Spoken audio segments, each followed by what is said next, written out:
Good evening, you're watching News Mongolian MNB World. I'm your host, Anurkan Batar. And for top stories, 554 new cases and 2 additional deaths confirmed on Wednesday. People arriving from high-risk countries will be required to quarantine for 10 days. Cultural and Creative Industry Forum 2021 was held, and for the news, stay tuned.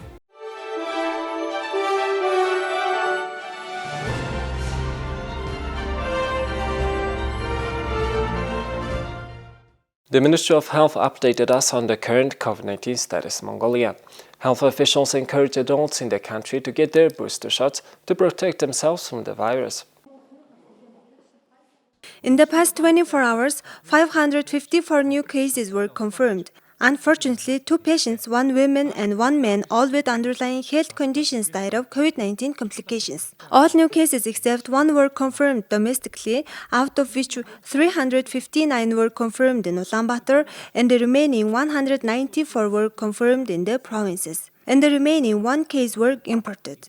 At hospitals nationwide, 5,448 COVID-19 patients are being treated. Out of them, 2,137 show mild symptoms of illness and 111 are in critical condition. Additionally, over 10,370 patients are being treated at home under supervision. As of now, around 2.15 million people have had 2 doses of a COVID-19 vaccine and 20% of the population has received the booster shot so far.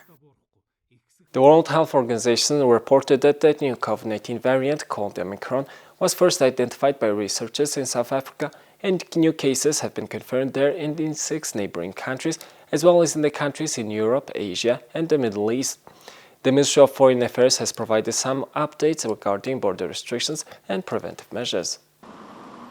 The B.1.1.529 variant was first reported to WHO from South Africa on November 24, 2021.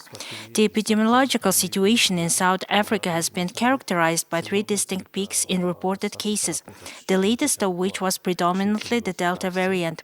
In recent weeks, infections have increased steeply, coinciding with the detection of the Omicron variant.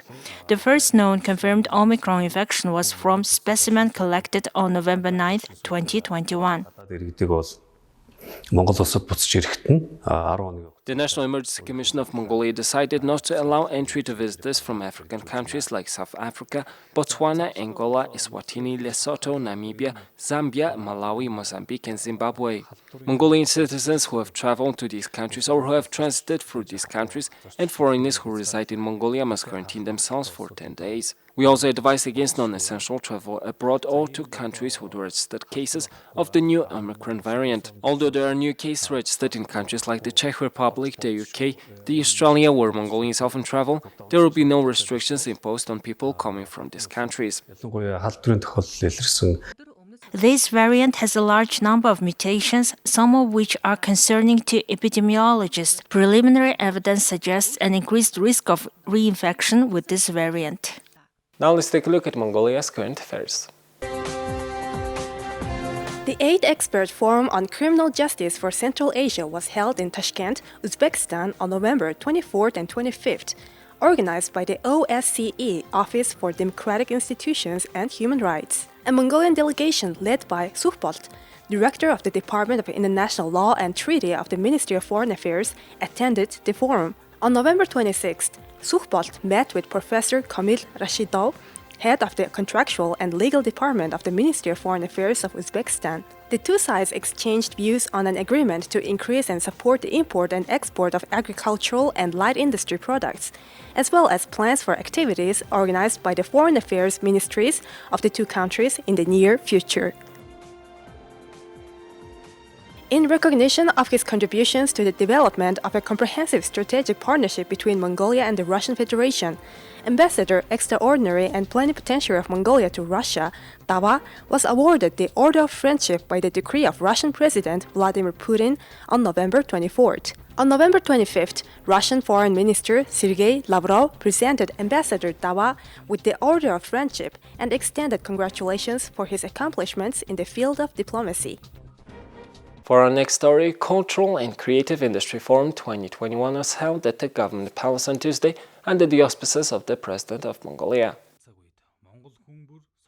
The forum was held within the framework of Creative Culture Month, featuring exhibitions, discussions, and arts and culture events. The forum was attended by representatives of government agencies, foreign diplomatic services, and creative industries. President of Mongolia, Hurusukh, delivered a speech for the opening of the forum. Nowadays, when the multicultural influences of globalization influence global citizenship, it is very important that every Mongolian maintains their cultural identity. Therefore, in 2020, the government of Mongolia established the Ministry of Culture to promote national identity, such as our mother tongue, history, and culture, to educate future generations in patriotism, and to bring the state's cultural policy to a new level. We established an independent Ministry of Culture after 24 years. I didn't want the Ministry of Culture to be attached to any other ministries again. The cultural sector must have its own policy and an independent ministry that manages the sector. It is a sign of our respect for our culture. The president added that during the 74th session of the United Nations General Assembly, the year 2021 was declared the year of creative economy for sustainable development, and noted that the world is moving towards a creative approach to development solutions. Here's the currency exchange rate provided by Mongol Bank.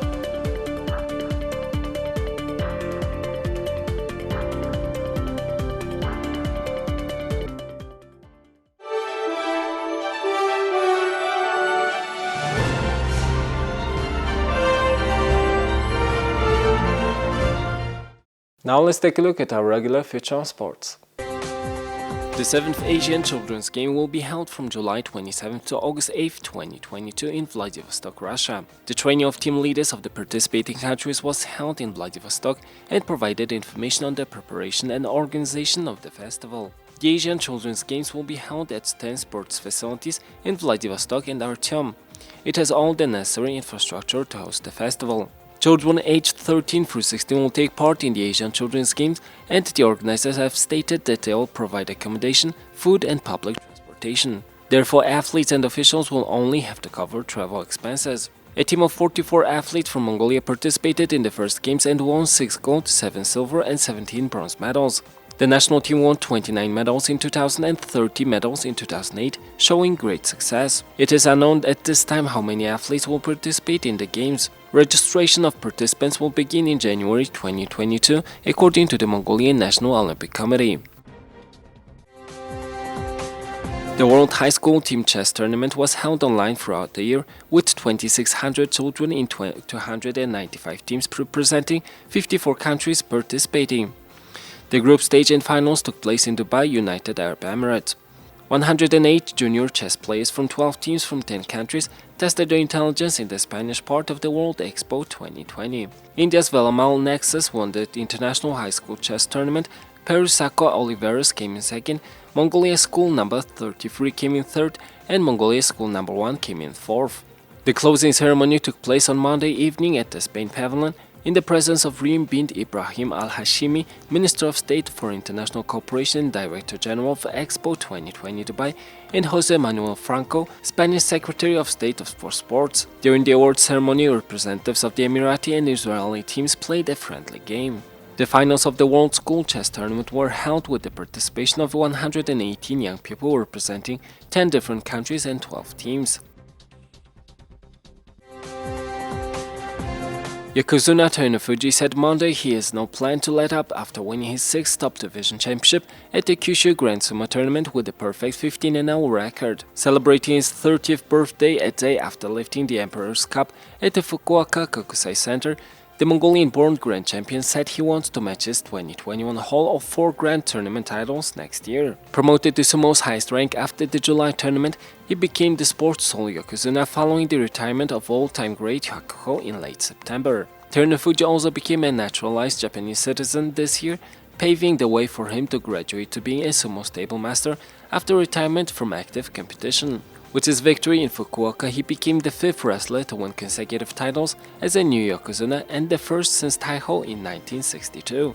The highlight bout came on the penultimate day of the 15-day meet when he won a thrilling battle against his closest title challenger, number 15 Megashira Abe, to clinch the championship. Having clawed his way back to the top of the division after serious injuries and illnesses threatened to force his retirement, Terunofuji has taken on an air of invincibility in the triumphant second act of his sumo career. Here's the weather forecast of world's major cities.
Well, that's all for today, and thank you for staying with us.